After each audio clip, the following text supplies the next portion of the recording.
Olá, meus queridos, tudo bem com vocês?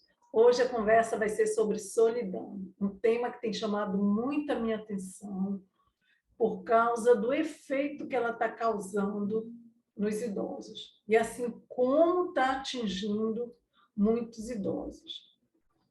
E o impacto negativo no dia a dia, né? Então, assim, solidão não significa a pessoa que mora só, porque a pessoa mora sozinha e ela está sofrendo de solidão. Não necessariamente. Eu conheço idosos que moram sozinhos, têm contato com os filhos, com os netos nos fins de semana ou no final do dia, e vivem muito bem e gostam de viver assim e não se sentem só, sabe? Acham importante ter o dia a dia, a sua autonomia, a sua privacidade, o direito de fazer o que quiser, do jeito que quiser, ter a casa funcionando ali na sua dinâmica. Então, essas pessoas, elas vivem há anos sozinhas e elas não se sentem só, porque elas têm a atividade dela, mesmo que elas não trabalhem, sejam aposentadas, mas elas têm as atividades que elas escolheram, dentro ou fora de casa, elas se relacionam com outras pessoas pelos meios de comunicação, e conheço até pessoas nessa situação de viver sozinha, que nem ficam ligando e entrando em contato com outras pessoas direto, porque elas não gostam, sabe? Elas gostam de ficar quietas no canto dela e vivem bem, aquilo não as deixa doentes, e elas lidam bem com aquilo. Agora, tem muita gente que eu conheço que mora na casa com outras pessoas, às vezes a casa com muita gente, e mesmo assim sofrem de solidão. Elas se sentem sozinhas no meio de muitas pessoas. Isso é uma situação assim triste, complicada, porque essa solidão vai machucando o idoso. E isso vai alterando a vida dele, né? Dando problema, leva a problemas de depressão, de ansiedade, alguns chegam ao suicídio, problemas na alimentação, as pessoas começam a deixar de se alimentar, deixam assim de se cuidar, a autoestima vai lá para baixo. Então, a solidão ela tem um efeito assim devastador na vida do idoso, porque pelo fato dele já ser idoso, já existe uma tendência a ficar isolado, porque nós vivemos numa sociedade que o idoso não tem vez, né?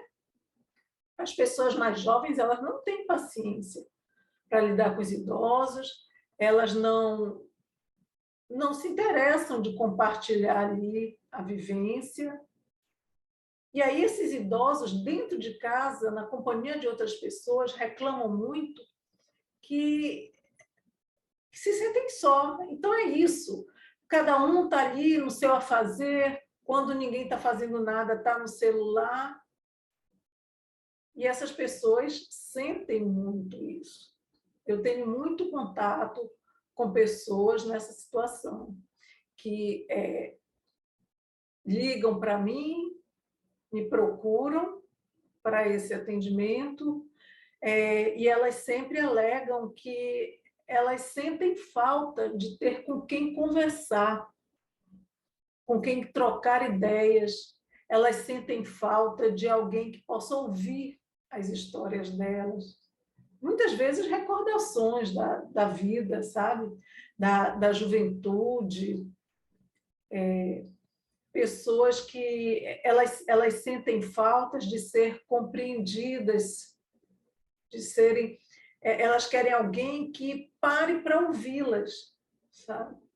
Tem uma pessoa que eu faço esse atendimento, e ela me diz o seguinte: eu gosto de conversar com você, porque você me ouve sem me julgar. Você me deixa falar, você não me critica, você não me trata como criança, como incapaz. Quando eu vou conversar com as pessoas aqui de casa, tudo que eu falo, eu sou criticada. Quando eu vou tentar fazer alguma coisa, vou dar uma opinião, elas acham que não concordam, não aceitam, sabe? Me acham incapaz. Por isso que eu gosto desse momento, desse atendimento que eu tenho com você. Esse é o depoimento de uma pessoa que eu tenho. Então, ela diz que quando ela tem esse momento comigo, ela se sente mais leve. É como se ela tivesse assim, tirando um peso das costas, como se ela pudesse recomeçar a jornada dela. Sabe? Aquilo está pesando, ela põe para fora e agora ela está forte, firme para começar. E aí eu fico observando como isso é importante, né? Ter alguém para ouvir. Porque todo mundo gosta de falar, de ser ouvido. Para o idoso, essa situação é mais complicada ainda, porque ele gosta muito de recordar, né? De falar do seu passado. E as pessoas não têm paciência para isso. Porque, geralmente, a tendência é as pessoas gostarem mais de ser ouvidas do que de ouvir. Então, assim, quando as pessoas se dispõem a ouvir, elas querem ouvir aquilo que interessa a elas. E quando você vai fazer um trabalho desse, que nós chamamos de escuta ativa, você tem que se disponibilizar para ouvir o outro. Você tem que ouvir com interesse. Você não tem que estar lá só deixando a pessoa falar, falar, falar, e você está aqui pensando em um monte de coisa, não está prestando atenção, está no celular enquanto a pessoa está falando. Não. Você tem que estar disponível para essa pessoa, você tem que ouvir o que ela tem para falar, prestar atenção, sabe? Você tem que ouvir de coração, você tem que se doar para ouvir aquela pessoa. Você tem que mostrar interesse naquilo que ela está falando, você tem que deixar ela perceber que aquilo que ela está colocando para fora, aquilo é importante para você também. Sabe?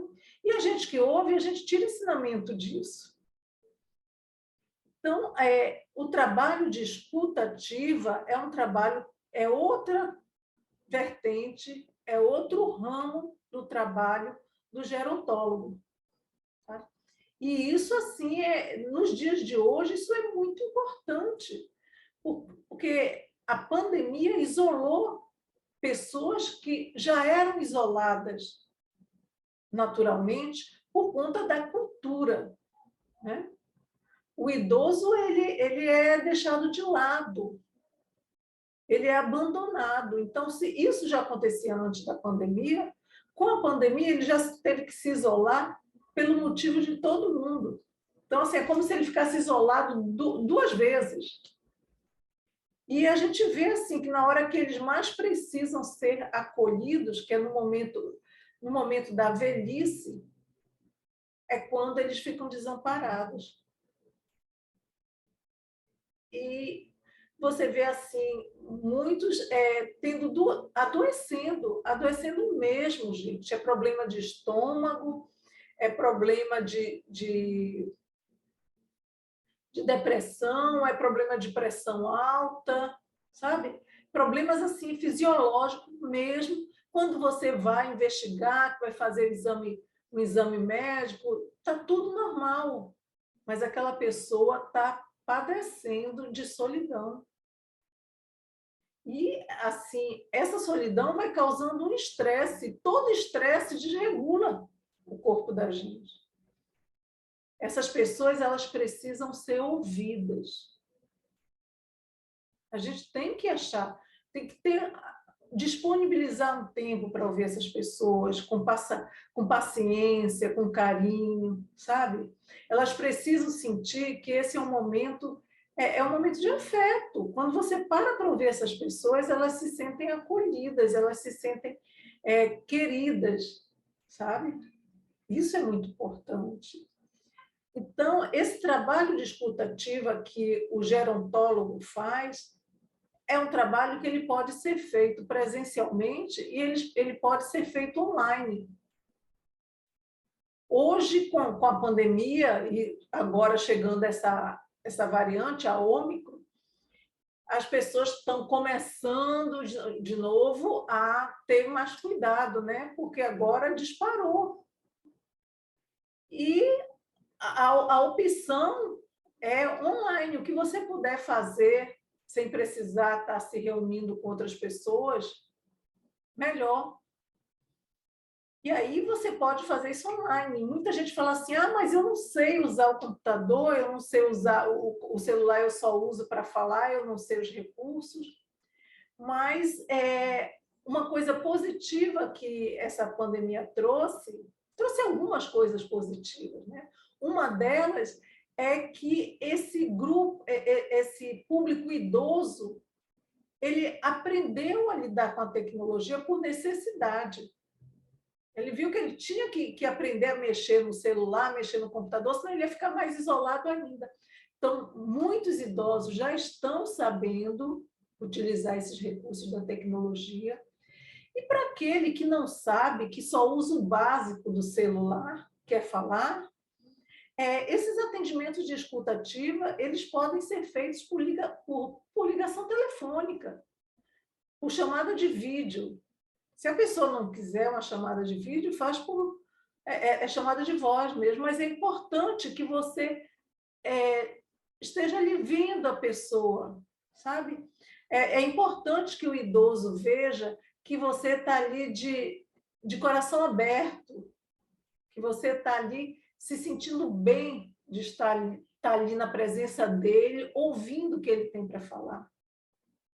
Então, está aqui mais uma amostra do trabalho feito também pelo gerontólogo, tá bom?